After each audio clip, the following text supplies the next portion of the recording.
कुछ लाइन को पढ़ना जरूरी है, समझो थोड़ा सा। सच्चे गुरु व सच्चे शास्त्र इंसान को एक ही शिक्षा देते हैं कि अच्छे इंसान बनो, पवित्र विचार रखो, किसी का बुरा मत करो, पुरुषार्थ करो। अलग अलग व्यक्तित्व की कथाओं के माध्यम से, अलग अलग उदाहरणों से यही बातें समझाने का प्रयास किया जाता है कि भाई आपका पवित्र विचार होना चाहिए, किसी का बुरा नहीं करना है, पुरुषार्थ करना है, एक अच्छा इंसान बनना है। ये सारी बातें हमें सिखाई जाती है। Yes no? जब इंसान गुरु के पास जाता है तो वहां बहुत सी कमियों को त्यागने और बहुत सी अच्छाइयों को अपनाने का पाठ वहां से मिलता है। बहुत सारी कमियों को त्यागना है, ये पाठ में पढ़ाया जाता है कि ये कमी है, इसको त्यागना है, ये अच्छाइयां है, इसको ग्रहण करना है। जितना वहां जाएगा उसे नया पुरुषार्थ करने का ज्ञान वहां से मिलेगा, उसकी सक्रियता बढ़ने का पाठ वहां से मिलेगा। लेकिन इंसान गुरु के पास पुरुषार्थ बढ़ाने के लिए नहीं जाता। इंसान गुरु के पास पुरुषार्थ बढ़ाने के लिए नहीं जाता। पुरुषार्थ का मतलब कर्म बढ़ेगा आपका, ऐसा नहीं समझिए। आप अगर गुरु जी के पास जाएंगे तो आपके कर्म की संख्या बढ़ेगी। आपके घर पे थे तो घर में कर्म लिमिटेड था। आप जरा सोचो, घर में जब पढ़ाई करते थे वो लिमिटेड था, लेकिन जैसे ही आप कक्षा में आते हैं तो कक्षाओं में आने के बाद कुछ कार्य मिलेंगे आपको, कुछ ऐसा कार्य मिलेगा जिस कार्य को आपको करना होगा। तो आपका कार्य का क्षेत्र बढ़ा कि नहीं बढ़ा? आपको शब्द मिलेंगे तो शब्द को याद करना पड़ेगा, होमवर्क मिलेगा तो उसको बनाना पड़ेगा, अर्थात आपका कार्य बढ़ा है। और इंसान कार्य करने के लिए धरती पर आया है। धरती पर यहाँ इसलिए नहीं आया है कि धरती पर केवल आके बोझ बनने के लिए आया है, सोने के लिए आया है, केवल खाने के लिए आया है। जी नहीं, यहाँ कर्म करने के लिए आया है, जीवन को आसान बनाने के लिए आया है और इस दुनिया को आसान बनाने के लिए आया है। धरती पर मनुष्य धरती को आसान और जीने लायक बनाने के लिए आया है, लेकिन यहाँ वो कार्य कर नहीं रहा। तो जब भी वो गुरु जी के पास जाता है वो क्या ढूंढता है? गुरु के पास पुरुषार्थ कराने के लिए नहीं जाता है, वो तो सुरक्षा खोजने के लिए गुरु के पास जाता है। सुरक्षा कैसा? कि गुरु के पास जाओ तो कोई आसान राह जिंदगी का मिल जाए, कुछ कम मेहनत करना पड़े और अधिक मिल जाए। ये तो बिल्कुल एक ऐसी बात है कि व्यक्ति बहुत कम मेहनत करना चाहता है और जीवन को पूरा प्राप्त करना चाहता है। अब मुझे एक बात बताइए कि आप अगर 1 मीटर कपड़ा खरीदेंगे और आप बोलेंगे 1 मीटर में केवल और केवल एक हाफ शर्ट ही बनता है।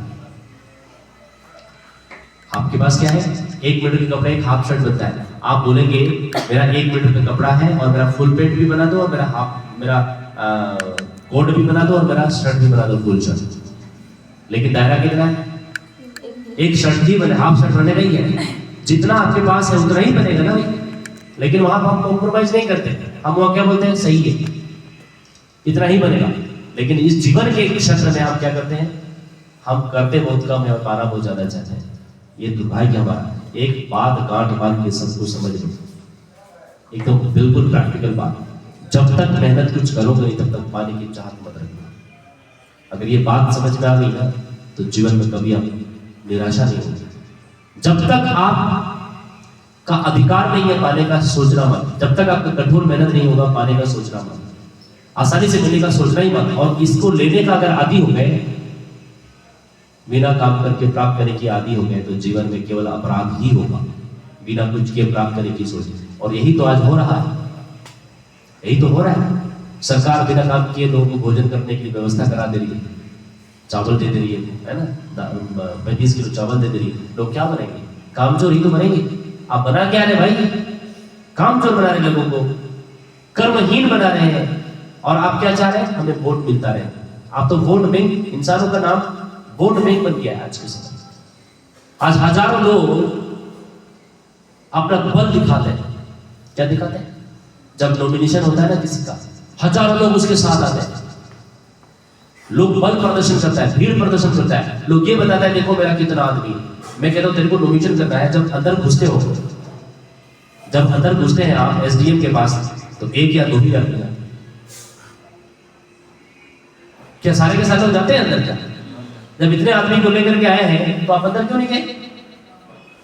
सबको लेकर अंदर घुसते हैं। जब नॉमिनेशन का फाइल लेकर के जाते हैं तो आप 2 आदमी को लेकर के जाते हैं, 1 आदमी लेकर के जाते हैं, बस बाकी लोग बाहर में तुम्हारे इंतजार। आज हमारे देश के अंदर में लोग इतने ज्यादा पागल हो चुके हैं इतने ज्यादा लोग आते हैं, उनको पैसा दे दे के बुलाया जाता है। लोग आ रहे हैं, लोग क्या सोचते, चलो मिल रहा है तो चले जाते हैं, क्या दिक्कत है, गाड़ी मिल रहा है, जाने का मौका मिल रहा है। और ये सारे जो कर्म कांड करने वाले जो लोग हैं ना, किसी न किसी को सुनने के लिए जाते हैं। भाई तेरे भीतर का भगवान है, तेरे भीतर का इंसान है, तेरे भीतर का गुरु है, उसका कब सुनोगे? कभी इसके दिल में इतना आ गया, कभी इसके भाषण में इतना आ गया, कभी उसके भाषण में इतना आ गया कि पूरा देश के अंदर में, पूरा देश के अंदर में जो देश कहां जा रहा है समझ नहीं। जनता अपने भीतर के उस भगवान को, अपने भीतर के उस इंसान को, अपने भीतर के गुरु को लोग पहचान ही नहीं पा रहे। लाचार और लालच के वश में आकर के लोग बात क्या कर रहे हैं, किसी दूसरे का फॉलोअर बन गए। खुद का, अपना खुद के वजूद को पहचानो। आप तुम एक मिनट के लिए चेक करो, नॉमिनेशन में कितने लोगों की भीड़ होती है? 1000 लोगों की भीड़ होती है ना? होती है नहीं होती? वो लोग होते हैं जिसको ये एहसास ही नहीं है कि मेरे अंदर में भी गुरु है, मेरे अंदर भी भगवान है, मैं भी महामानव हूं। उसको पता ही नहीं। जिंदगी में किसी भी स्थिति में ना ऐसा कभी मत करना। मैं आपको ये इसलिए बात बता रहा हूँ क्योंकि ये कमजोर लोगों की निशानी है। वो सारे लोग ऐसे हैं जो लोग अपने जीवन में कर्महीन हो चुके हैं, खा खा कर वो बोला आप लोग होते ना, जो धार कम जो होता है, जिस हथियार में धार कम होता है उसको क्या बोलते हैं? जिसका धार कम हो गया, लोकल भाषा में भोगटो बोलते हैं, यही बोलते हैं ना जी, भोगटो हो गए। धार है ही नहीं लोगों के पास। जो धारदार आदमी है वो लोग अपना क्या बनाए, अनुयायी बनाए बैठे हुए और जिंदाबाद मुर्दाबाद करते हैं। पागल आदमी है। अगला जिंदाबाद रहेगा, तू कौन सा है, तू मुर्दाबाद हो गया। ऐसे कड़ियों में कभी खड़ा मत रहना। ये जीवन का वो दौर है जो इंसान को कमजोर बनाता है। आज यही सुरक्षा ढूंढने के लोग सुरक्षा ढूंढने के लिए जा रहे हैं उसके पास में। कभी एनालिसिस करो, इतने सारे ताम झाम लाने की क्या जरूरत है? भाई तेरे पास अगर दम है तो तुम करके दिखा ना। मतलब ये कि वो अगर 50-500 आदमी को लेके आया तो दूसरा कंपटीशन कर रहा है 1000 आदमी को लेके आओ। यही हो रहा है ना। किसी ने बोला कि मैं 1100 रुपया 1000 रुपया दूंगा, तो किसी ने बोला मैं 2000 रुपया दूंगा। कंपटीशन देखो। एक आदमी ने पंडाल बनाया तो बोला कि मैं बड़ा पंडाल बनाऊंगा। कंपटीशन देखो। धर्म भी कंपटीशन। तुम अगर महिषासुर वध करवाओगे तो मैं दूसरा वध करवाऊंगा। ये कंपटीशन हो रहा है। इतना उहापोह की जिंदगी चल रही है। इंसान कहां जा रहा है भाई? मानो जा रहा है। अगर उतना पैसा खर्च करके आप कुछ ऐसा कुछ कर रहे थे, आप एक व्यक्ति मेरे पास आता है, वो कहता है कि हमारा इस पर बहुत बड़ा खर्च हो रहा है। 98 या 58 लाख रुपए में लोगों ने पता नहीं क्या बना दिया। 58 लाख रुपए में ऐसा बना दिया। अगर 58 लाख रुपया अगर किसी शिक्षा या संवर्धन शिक्षा को लेकर के बच्चों में या ऐसे लोगों को लेकर के आप कहीं अच्छी जगह शिक्षा देते, उनको उसका आंतरिक ग्रोथ करवाते, उनके जीवन को समृद्धि कराते, तो शायद बहुत कुछ हो सकता है। 4 दिन में खत्म हो गई सारी कहानी। हुई कि नहीं हुई? कहां जा रहे हैं हम? कहां जा रहे हैं? मानव सभ्यता जा पा रहा है। ये सारे कुछ हमारे ही देश में होता है। अच्छा कभी सुना आपने डेवलप कंट्री में बहुत बड़ा पंडाल बन गया? भाई वो भी तो इंसान है, वो भी तो 900 करोड़ की आबादी में वो भी तो आते हैं। क्या प्रॉब्लम है उनको और हमारे में क्या प्रॉब्लम है? आप किसी के सामने ये बात अगर रखोगे इस तरह की चीजें हो रही है तो लोगों ने ठीक है आप तो विरोधी आदमी है, आप तो विरोध कर रहे हैं हमारे धर्म। मैं विरोध करने वाला नहीं हूं, मैं कह रहा हूं कि सच को नहीं समझ पा रहे हम किसी को नहीं बोल रहे। मेरा कहने का मतलब आप समझो। ये जो भीड़ है ना, ये भीड़ का हिस्सा कभी मत करो।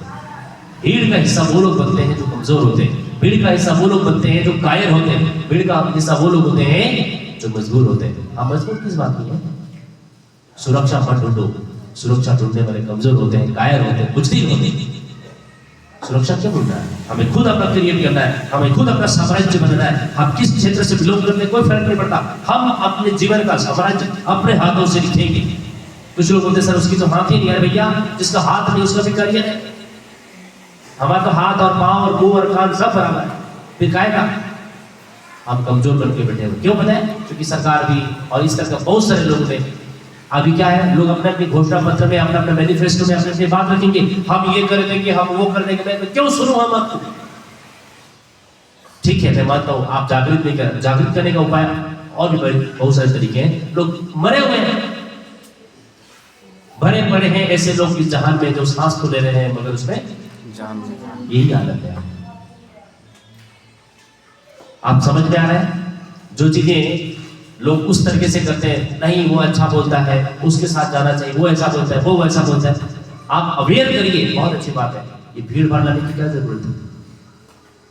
और भीड़ भाड़ लाने की, आप लाने वाले ज्यादा दोषीदार नहीं, जाने वाले ज्यादा दोषीदार है, जाने वाले दोषीदार है, मैं तो कहता हूं। इसलिए यहाँ पर सुरक्षा ढूंढने के चक्कर में सब लोग अपना अपना जीवन बर्बाद कर रहे हैं। जरा ध्यान से समझना क्या है, जिंदगी मिल जाए, कुछ काम करना पड़े और अधिक मिल जाए, कुछ उनके आशीर्वाद के आशीर्वाद से पाप कट जाए और पुण्य कर्म का उदय हो जाए, अपनी भूमिका को कम करने के लिए वहां जाता है। लोग अपनी भूमिका कम करना चाहते हैं, इसलिए गुरु जी के पास जाते हैं।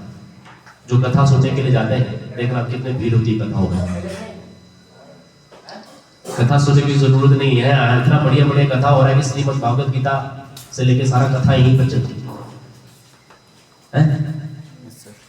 इंसान यदि ऐसा निश्चय करके गुरु के पास जाए कि बस थोड़ा सा इशारा मिल जाए, अगर इंसान ऐसा निश्चय करके जाए कि थोड़ा सा अगर इशारा मिल जाए तो और अच्छा है, करना तो मुझे ही नहीं, अपनी शक्तियों को और अधिक मुझे जगाना है, कैसे मैं अपने आप को श्रेष्ठ बना सकता हूँ, चाहे कितनी भी मेहनत करनी पड़े, ऐसी सोच रख कर गुरु के पास जाए तो कुछ ज्यादा हो सकता है। लेकिन इंसान के भीतर कुछ और ही चलता रहा होता है।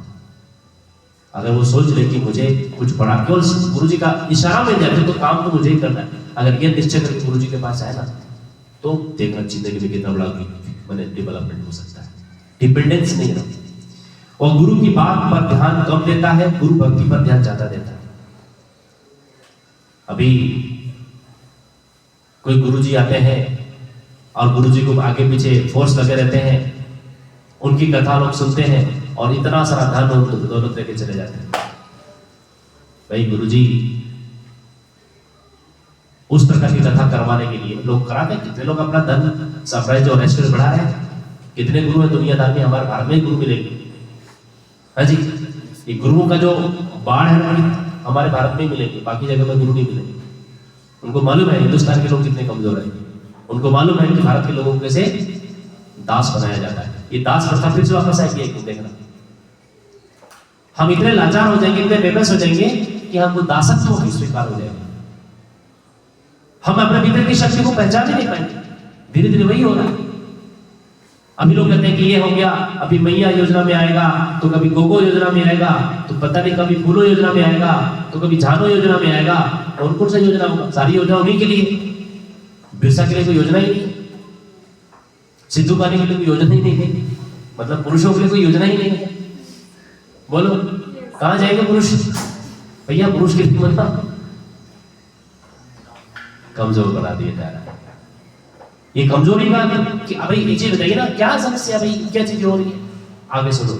अब लोग ऐसी आदत बना के ले लेके आदि हो गए। लोग क्या बोलते हैं, पॉकेट में मिला तो लेने में क्या जाता है। अगर बिना मेहनत के एक चीज भी लेने की आदत हो गया ना, तो समझना तुम्हारा भीतर की शक्ति नाश हो रही है, तुम्हारे भीतर का इंसान खत्म हो रहा है। बिना मेहनत के पाने की चाहत कभी मत रखो, मेहनत करो और उसके आधार पर तुमको मिले तो बेस्ट, और उसी मेहनत से लाखों करोड़ों भी दे सकते हैं। कहता है वह गुरु के बात पर ध्यान कम देता है, गुरु भक्ति पर ज्यादा ध्यान देता है। वह गुरु की पूजा करता है और शास्त्रों की पूजा करता है, ताकि वहां से आशीर्वाद स्वरूप कुछ मिलता है। आशीर्वाद पाने की चाहत रखना भी एक प्रकार का लोभी प्रवृत्ति है। चाहे आशीर्वाद मांगो, चाहे किसी के साथ भिक्षा मांगो, है ना। तो लोग पूजा पाठ क्यों करते हैं? आशीर्वाद मिल जाएगा। हाँ जी, क्या मिल जाएगा? आशीर्वाद। कुछ कृपा दृष्टि गुरु की मिल जाए, इस बात पर बहुत ज्यादा लोग ध्यान देते हैं। पर गुरु ने जो कहा, शास्त्रों में जो बताया गया, उस पर जरा भी ध्यान नहीं है। ये कैसी भक्ति है भाई, समझना मुश्किल है। इंसान वर्षों तक मात्र शास्त्र पढ़ता रहता है, उसको रट भी लेता है, रोज गुरु को सुन रहा है, पर परिवर्तन नजर नहीं आता।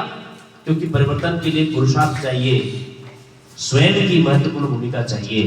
स्वयं करना है, स्वयं कार्य करना है भाई। उनका तो इशारा मिल जाए भाई तो बहुत बड़ी चीज है, इशारा मिल गया तो बहुत बड़ी चीज, बाकी तो स्वयं करने पड़ेगी। जब तक इंसान पुरुषार्थ से बचता रहेगा और सुरक्षा खोजता रहेगा, तब तक कोई गुरु, कोई शास्त्र कुछ भी नहीं भला कर सकता। चाहे उनकी कितनी भी भक्ति कर लो, चाहे उनको कितना ही सुन लो, फिर इंसान रोज रोज नया गुरु खोजता है, नया शास्त्र पढ़ता है। वो समझता है शायद और कोई बेहतर गुरु या शास्त्र मिलने से मेरा भला हो सकता है, जबकि सत्य यह है कि यदि इंसान स्वयं की भूमिका को ठीक से समझ ले तो जिंदगी में घटने वाली हर घटना को ज्ञान ले सकता है। छोटे से छोटे गुरु बस शास्त्र से जिंदगी के सारे रहस्य जान सकता है। वो किसी भी गुरु से ज्यादा ज्ञानी भी बन सकता है। जिंदगी को के सभी रहस्यों को खोज और स्वयं कर सकता है, स्वयं कर सकता है। लेकिन आज गुरु शिष्य बना करके बैठे हुए हैं। मेरा शिष्य है और शिष्य तो क्या कर रहे हैं, ये मेरा गुरु है, इनका पांव पखारो, मिलकर पाल पखारो, गुरुवर जी आज पधारे हैं। कोई जरूरी नहीं है आप भक्ति कर रहे हैं, आप कर्म करो। कहते हैं ना, गुरु व शास्त्रों की सबसे सच्ची भक्ति यही है कि उनकी बातों के अनुसार अपने आप में परिवर्तन लाओ, परिवर्तन लाओ अपने आप में। गुरु की प्रसन्नता इसमें ज्यादा है, गुरु की प्रसन्नता अपनी भक्ति में नहीं है। जो सच्चे गुरु होते हैं ना, भक्ति में नहीं, उनकी बातों से अपने जीवन परिवर्तन लेके आना। अगर आपको ये बोला जाता है कि बेबाक होकर के बोलो, निडर होकर के बोलो, हजारों लोगों के बीच में खड़ा होकर के बोलो, बिना भय के बोलो, सही शब्दों को उच्चारण करो, घर डालो, परिवर्तन दिखना चाहिए, तभी उसका अर्थ सार्थक होगा। और परिवर्तन ही नहीं दिख रहा है तो सार्थक का कोई मतलब ही नहीं है। हम केवल फॉलोअर्स बन के बैठे हैं। इसीलिए जीवन के संवर्धन को समझना आवश्यक है।